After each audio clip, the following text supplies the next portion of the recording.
May kwento baga ako sa inyo. Mayroon isang kababayan natin na umuwi sa Pilipinas itong Christmas. OFW siya. Ngayon, may boyfriend siya. Nakilala lang niya sa Facebook. No, nagkita sila sa Maynila, nag-hotel sila. Ngayon, habang nag-hotel sila, nag-check-in sila, habang tulog si ate. Paggising ni ate, wala na mga pasalubong niya, sa kamag-anak niya, wala na yung mga chocolate, mga gamit, pati yung pera niya tinangay. Diba? Dapat sa inyo, unahin nyo yung pamilya nyo. Dumiretso muna kayo sa pamilya nyo bago kayo makipagkita. Iba na ngayon. Panahon ngayon. Diba? Gamitin muna yung utak. Bago puso, ay lintian, oy. Di ba? Bakit unahin mo yung lalaki? Unahin yung pamilya nyo. Dumiretso kayo sa pamilya nyo bago kayo magkikita. Lintian mo, oy. Unahin nyo muna ng titi bago yung pamilya, oy. Di ba? Hindi nyo alam. Kasi nakilala nyo lang niya sa Facebook. Di ba? Hindi nyo alam. Dapat advance kayo. Advance ba? Advance. Ito pa, pangalawa. Nakipag-boyfriend kayo. Tapos nakilala niyo lang sa Facebook. Oh. Tapos, ipakilala niyo sa anak niyo. Yung anak niyo, ipabantay sa kanya. Tapos anak niyo, mga babae pa. Tapos tiwala kayo sa lalaki. Hindi niyo alam yung ugali, anong ugali ng lalaki. Tiwala kayo. Diyos ko, tapos hingi ng hingi yung pera sa inyo. Pag hindi pagbigyan, yung anak ang titirahin, di ba? Kaloka lang, ano bang mga utak niyo eh?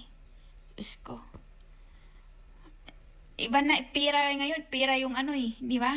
Yung mga siraulo ngayon eh. Di ba? Papakagating ka lang para mahulog yung loob mo sa kanya. Tapos yung pala pera ang ano sa'yo. Oh, pag hindi pagbigyan, anong titirahin yung anak mo? Ay, Diyos ko, Lord. Good morning mga mima. Ayan, tayo, style lang yan. Walang grado yan aking salamin. Oh. So, by the way mga mima, sa akin lang kasi, huwag kayong magre-reklamo ang inyong mga earnings ay ganito lang. Ang iyong mga views, nagbabawas ng earnings, huwag kayong magreklamo. Magreklamo man kayo isang beses, dalawang beses, pero huwag kayong lagi magreklamo sa inyong earnings. Mag-upload lang kayo. Balang araw, lalaki yan.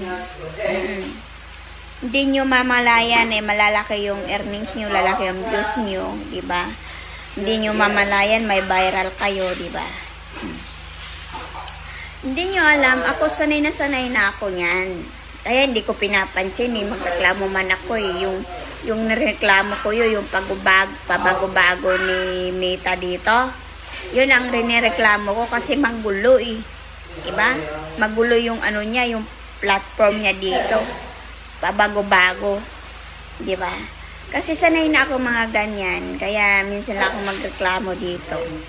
Sa ibabaw sa mundo ni Mita dito. Sa aking ibang platform, ayos naman.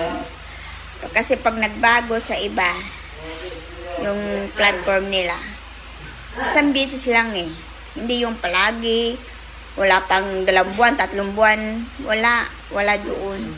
Year doon, bago magbago. Diba? So, nagaganahan ka sa mga ganon kasi nga, hindi lagi-lagi. Diba? Kaya masarap yung pag-upload pag walang bago-bagong yung patakaran. Diba? Dito kasi pabago-bago, hindi mo alam kung anong gagawin. May patuwad, may ba ano. Di ba yung tawag nito, yung dashboard na hindi mo alam. May bago na naman, mamaya may bago na naman. Di ba ang gulo? Di ba? Yun ang iba kasi nawawala na ng gana. Yung ganun. Pero ako wala ako pakialam. Magreklamo man ako sa business lang. Pero wala ako pakialam, upload lang ako. Basta pag nag-upload ka naman, ayusin mo para pasok naman sa ano, diba? Wag yung chinchay lang, yung okay lang, upload. Ayusin mo naman pag nag-upload ka, diba? Ganun ako, pag nag-upload ako, inaayos ko para may ano naman, diba? Kahit papaano. Diba? Pero kaso lang, mabagal siya. Mabagal talaga bago mabuo mo yung earnings mo. Ganun lang yun. Diba?